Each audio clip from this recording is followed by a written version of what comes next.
اللهم صل على سيدنا محمد وعلى آل سيدنا محمد وأصحاب سيدنا محمد. عن أبي هريرة رضي الله عنه قال قال رسول الله صلى الله عليه وسلم إن الله تعالى يقول يا ابن آدم تفرغ لعبادتي أملأ صدرك غنى وأسد فقرك وإلا تفعل ملأت يدك شغلا ولم أسد فقرك. رواہ احمد وابن ماجہ کذا فی المشکات وزاد فی الترغیب الترمذی وابن حبان والحاکم صححہ وفی الباب عن عمران وغیرہ فی الترغیب. حضور اقدس صلی اللہ تعالی علیہ وسلم کا ارشاد ہے کہ حق تعالی شانہ عم نوالہ کا فرمان ہے کہ آدم کی اولاد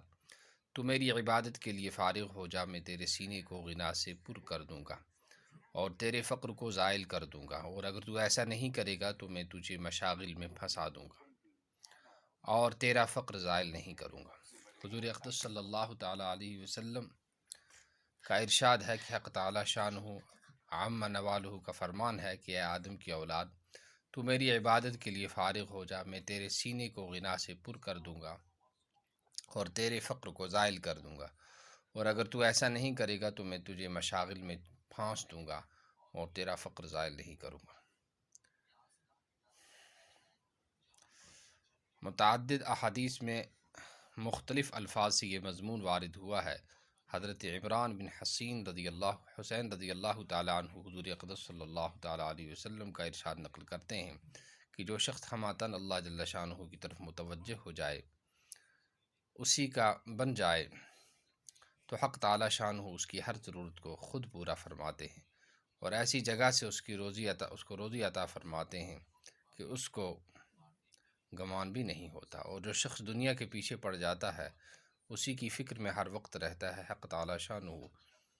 اس کو دنیا کے حوالے کر دیتے ہیں کہ دنیا سے نبٹ لے. حضرت انس رضی اللہ تعالیٰ عنہ حضور اقدس صلی اللہ تعالیٰ علیہ وسلم کا ارشاد نقل کرتے ہیں کہ جس شخص کو پوری توجہ اور آخرت مقصد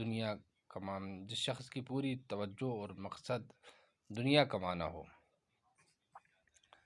اسی کے لیے سفر کرتا ہو، اسی کا خیال دل میں رہتا ہو، تو حق تعالی شانہ فقر و فاقہ کا خوف اس کی آنکھ کے سامنے کر دیتے ہیں. ہر وقت اس سے ڈرتا رہتا ہے کہ آمدنی بہت کم ہے، کیا ہوگا، کیوں کر گزر چلے گا، یعنی تم ہمیں دنیا کی ٹینشن روزہ، اور اس کے اوقات کو اسی فکر و تردد میں پریشان کر دیتے ہیں، اور ملتا اتنا ہی ہے جتنا کہ مقدر ہوتا ہے. اور جس شخص کی توجہ اور حقیقی مقصد آخرت ہوتی ہے، اسی کے کاموں کے لیے سفر کرتا ہے، اسی کا خیال دل میں رہتا ہے، تو حق تعالی شانہ دنیا سے بے نیاز اور بے فکر اور استغنا سامنے کر دیتا ہے. یعنی اس آخرت پر مقصد بناؤ تاشن دنیا کو ٹینشن روزہ کہتے ہیں، اور اس کے احوال کو مجتمع کر دیتا ہے، اور دنیا خود بخود ذلیل ہو کر اس کے پاس آتی ہے.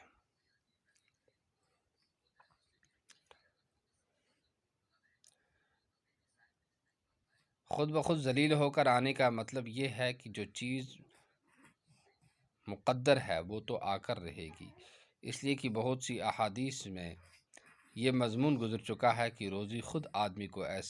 ایسا تلاش کرتی ہے جیسا کہ موت آدمی کو تلاش کرتی ہے. جب وہ خود اس کی تلاش میں ہے، اس کے پاس آنے پر مجبور ہے اور اس کی طرف استغنا رہے، تو وہ بہرحال اس کے پاس آ کر رہے گی. اس سے زیادہ ذلت کیا ہوگی کہ وہ خود اس کے پاس آئے اور یہ لاپرواہی برتے. ایک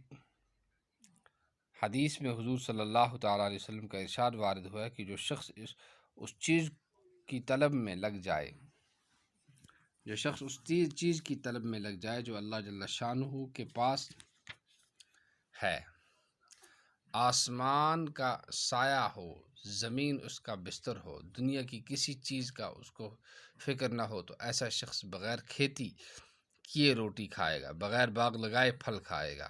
اللہ پر اس کا توکل ہو اور اس کی رضا کی جستجو میں لگا رہتا ہو. اللہ جل شانہ ساتوں آسمانوں اور ساتوں زمینوں کو اس کی روزی کا ذمہ دار بنا دیتے ہیں. وہ سب کے سب اس کو روزی پہنچانے کے لیے کوشاں رہتے ہیں، اس کو حلال روزی پہنچانے میں کوتاہی نہیں کرتے، اور وہ بغیر حساب کے اپنی روزی پوری کر لیتا ہے۔ ایک اور حدیث میں ہے، حضرت ابن عباس رضی اللہ تعالیٰ عنہ ارشاد فرماتے ہیں کہ حضور اقدس صلی اللہ تعالیٰ علیہ وسلم نے مسجد خیف منی کے مسجد میں وعظ فرمایا۔ اس میں حمد و ثنا کے بعد ارشاد فرمایا کہ جس شخص کا مقصد دنیا بن جائے، حق تعالی شان ہو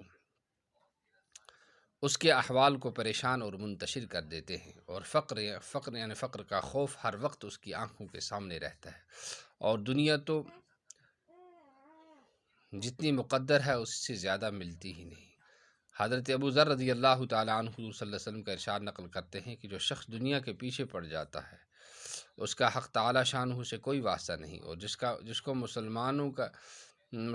کا ان کی بھلائی کا خیر خواہی کی فکر نہ ہو اس کو مسلمانوں سے کوئی واسطہ نہیں، اور جو دنیاوی اغراض کے لیے اپنے آپ کو خوشی سے ذلیل کرے اس کا ہم سے کوئی تعلق نہیں۔ محض 4 پیسے کے واسطے یا کسی اور دنیاوی غرض کے لیے اپنے آپ کو دوسروں کے سامنے ذلیل کرنا یقیناً اپنی قدر و قیمت کا نہ پہچاننا ہے، اور اپنے ان بزرگوں کے نام کو دھبا لگانا ہے جن کی طرف اپنی نسبت ہے، اور سب سے اونچی نسبت فخر الرسول صلی اللہ تعالی وسلم کی امت میں ہونا ہے۔ حضرت انس رضی اللہ تعالیٰ عنہ حضور اقدس صلی اللہ تعالیٰ علیہ وسلم کا ارشاد نقل کرتے ہیں کہ 4 چیزیں بدبختی کی علامت ہیں، 4 چیزیں بدبختی کی علامت ہیں، یعنی ہم چھِ نشانی بدبخت آسنچ۔ آنکھوں کا خشک ہونا، یعنی اللہ کے خوف سے کسی وقت بھی آنسو نہ ٹپکے، دل کا سخت ہونا کہ اپنی آخرت کے لیے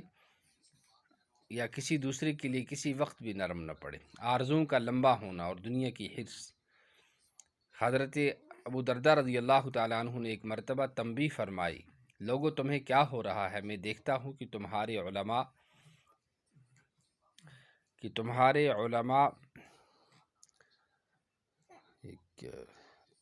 علماء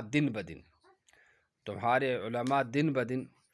یعنی موت کی وجہ سے کم ہوتے جا رہے ہیں، اور تمہارے جاہل لوگ علم سیکھتے نہیں۔ اس سے پہلے علم سیکھو کہ علماء انتقال کر جائیں اور ان کے انتقال سے علم جاتا رہے، پھر کوئی پڑھانے والا بھی صحیح نہ ملے۔ میں تم کو دیکھتا ہوں کہ اس چیز کے جمع کرنے پر تو بڑا لالچ کرتے ہو،